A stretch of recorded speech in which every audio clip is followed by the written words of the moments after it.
Hi friends, welcome back to our channel. இன்னைக்கு வீடியோவில் முட்டை உடைச்சு ஊற்றி ஒரு குழம்பு ரெசிபி பார்த்துடலாமா? சூடான சாப்பாட்டில் பிசைஞ்சு சாப்பிட்டீங்க அப்படின்னா அப்பா அவ்வளோ டேஸ்ட்டாக இருக்கும். வாங்க எப்படி செய்யறதுன்னு பார்த்துடலாம். அதுக்கு முன்னாடி நம்ம சேனல் சப்ஸ்கிரைப் பண்ணாதவங்க சேனலை சப்ஸ்கிரைப் பண்ணிட்டு நோட்டிஃபிகேஷன் பில்லும் ஆன் பண்ணி வச்சுக்கோங்க. இப்போ ஒரு பாத்திரத்தில் ஒரு 3 டேபிள் ஸ்பூன் அளவுக்கு நான் எண்ணெயை சேர்த்துக்கிறேன். இந்த எண்ணெயெல்லாம் நல்லா சூடாகி வரணும். இப்போ ஒரு பிளேட்ல 1 ஸ்பூன் அளவுக்கு சோம்பு, 1/4 ஸ்பூன் சீரகம், 3 கிராம்பு, 2 துண்டு பட்டை, ஒரு பிரியாணி இலை எடுத்து வச்சிருக்கேன். இது எல்லாத்தையும் எண்ணெய் சூடானதுக்கு அப்புறம் நம்ம சேர்த்துக்கலாம். இப்போ நம்ம சேர்த்திருக்க இந்த மசாலா எல்லாமே லைட்டா வறுபட்டு வரட்டும். இந்த மாதிரி எல்லாம் வறுபட்டு வந்ததுக்கு அப்புறம் ஒரு 2 பச்சை மிளகாயை நீட்டு வாக்குல கட் பண்ணி எடுத்து வச்சிருக்கேன். அதை நான் இதுல சேர்த்துக்கிறேன். கூடவே ஒரு 300 கிராம் அளவுக்கு சின்ன வெங்காயத்தை பொடி பொடியா நறுக்கி வச்சிருக்கேன். அதையும் நான் இதை சேர்த்துக்கிறேன். கூடவே ஒரு கொத்து கருவேப்பிலைய சேர்த்துக்கிறேன். இப்போ இந்த வெங்காயம் எல்லாம் பொன்னிறமா மாறி வர வரைக்கும் நம்ம வதக்கி விட்டுக்கலாம். முடிஞ்ச அளவு இந்த முட்டை குழம்பு செய்யும் போது சின்ன வெங்காயத்தை யூஸ் பண்ணுங்க, டேஸ்ட் அருமையா இருக்கும். இப்போ வெங்காயம் எல்லாம் இந்த மாதிரி பொன்னிறமா வதங்கி வந்துருச்சு. இப்போ ஒரு ஜார்ல கொஞ்சமா இஞ்சி, ஒரு 10 பல்லு பூண்டு, 5 தக்காளியை சேர்த்திருக்கேன். தக்காளி மீடியம் சைஸ் இருக்கிறதுனால 5 சேர்த்திருக்கேன். பெருசா இருந்தா 2 இல்ல 3 எடுத்துக்கோங்க. இப்போ இது எல்லாத்தையும் இந்த மாதிரி பேஸ்டா அரைச்சு எடுத்துட்டு வந்தாச்சு. வெங்காயம் எல்லாம் பொன்னிறமா வதங்கி வந்ததுக்கு அப்புறம் இப்ப நம்ம இந்த பேஸ்ட சேர்த்துக்கலாம்.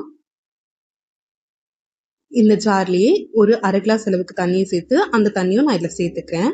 இப்போ இது எல்லாத்தையும் ஒரு முறை நல்லா கலந்து விட்டுடலாம். இப்போ நம்ம தக்காளி அரைக்கும் போது சேர்த்த இஞ்சி பூண்டோட பச்சை வாசனை போற வரைக்கும் இதை நம்ம நல்லா வதக்கி எடுத்துக்கலாம். இப்போ ஃபுல்லா கலந்து விட்டதுக்கு அப்புறம் ஒரு 2 நிமிஷம் மட்டும் மூடி போட்டு நம்ம இதை வேக வச்சு எடுத்துக்கலாம். ஸ்டவ்வை சிம்ல வச்சுக்கோங்க. இப்போ ஒரு 2 நிமிஷத்துக்கு அப்புறம் பாத்தீங்க அப்படின்னா தக்காளி எல்லாம் நல்லா வெந்து வந்திருக்கும். இஞ்சி பூண்டோட பச்சை வாசனையும் போயிருக்கும். எண்ணெய் தனியா பிரிஞ்சு வந்திருக்கும். இப்போ இது எல்லாத்தையும் ஒரு முறை நல்லா அடிப்பிடிக்காத மாதிரி கலந்து விட்டுக்கலாம்.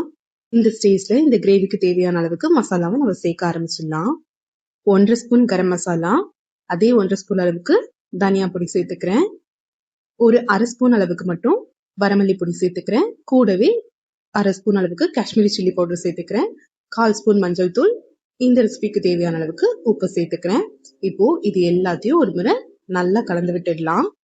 இப்போ மசாலா எல்லாம் நம்ம கலந்து விட்டதுக்கு அப்புறம் இந்த மாதிரி தொக்கு பதத்துல இருக்கும். அதனால 1 டம்ளர் அளவுக்கு தண்ணியை சேர்த்துக்கலாம். இப்போ தண்ணி சேர்த்து விட்டதுக்கு அப்புறம் ஒரு முறை நல்லா கலந்து விட்டு ஓப்பன்ல வச்சு ஒரு 2 நிமிஷம் நல்லா கொதிக்க வச்சுக்கலாம். இப்போ இந்த மாதிரி நல்லா கொதிச்சு வந்ததுக்கு அப்புறம் ஒரு மூடி போட்டு ஒரு 3 நிமிஷம் வரைக்கும் நம்ம கொதிக்க வச்சுக்கலாம். அப்பதான் மசாலாவோட பச்சை வாசனை போய் ஃபிளேவர் நல்லா இருக்கும்.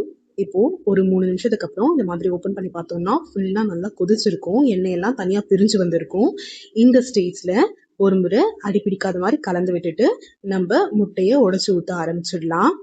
நம்ம டைரக்டாவும் உடைச்சு ஊத்திக்கலாம். எனக்கு உடைச்சு ஊத்தும் போது முட்டை ஓடு விழுந்துருமோ அப்படின்னு சொல்லிட்டு நான் இந்த மாதிரி கப்ல உடைச்சு ஊத்தி அதுக்கப்புறம் நான் அதை குழம்புல சேர்த்துக்கிட்டேன். இப்போ இந்த முட்டையெல்லாம் நம்ம இந்த மாதிரி உடைச்சு ஊத்துனதுக்கு அப்புறம் அப்படியே டிஸ்டர்ப் பண்ணாம ஒரு மூடி போட்டு 3 நிமிஷத்துல இருந்து 5 நிமிஷம் இதை அப்படியே லோ ஃப்ளேம்ல வச்சு வேக வச்சு எடுத்துக்கலாம். இப்ப நான் கரெக்டா 3 நிமிஷத்துக்கு அப்புறம் ஓபன் பண்றேன். பாருங்க, எக் எல்லாம் ஒரு 75% அளவுக்கு பாயில் ஆயிருக்கு. இந்த ஸ்டேஜ்ல நம்ம உடைச்சு ஊத்திருக்க முட்டையெல்லாம் பொறுமையா திருப்பி போட்டுக்கலாம். ரொம்ப பொறுமையா திருப்பி போடணும், அப்பதான் முட்டை உடையாம வரும். இப்போ எல்லா முட்டையும் நம்ம திருப்பி போட்டதுக்கு அப்புறம் மறுபடியும் ஒரு 3 நிமிஷம் மூடி போட்டு நம்ம வேக வச்சுக்கலாம். அப்பதான் மசாலா 2 சைடும் நல்லா பிடிச்சு வரும். முட்டை நம்ம சாப்பாட்டுல பிசைஞ்சு சாப்பிடும் போதும் டேஸ்டா இருக்கும்.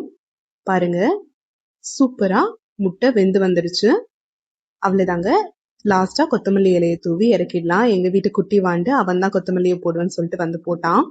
அண்ட் கருவேப்பிலையும் அவன் தான் போடுவேன் அப்படின்னு சொல்லிட்டு அடம் பிடிச்சு போட்டான். அவ்வளவுதாங்க, முட்டை உடைச்சு ஊத்தி குழம்பு சூப்பரா ரெடி ஆயிடுச்சு. நம்ம இப்போ சர்வ் பண்ணிடலாம். உங்களுக்கு இந்த வீடியோ பிடிச்சிருந்தது அப்படின்னா லைக் பண்ணுங்க, ஷேர் பண்ணுங்க, கமெண்ட் பண்ணுங்க. மறக்காம நம்ம சேனலை சப்ஸ்கிரைப் பண்ணிட்டு நோட்டிபிகேஷன் பில் ஆன் பண்ணி வச்சுக்கோங்க. அப்பதான் நம்ம போடுற வீடியோ உடனுக்குடனே உங்களுக்கு நோட்டிஃபை ஆகும். தேங்க்ஸ் ஃபார் வாட்சிங்.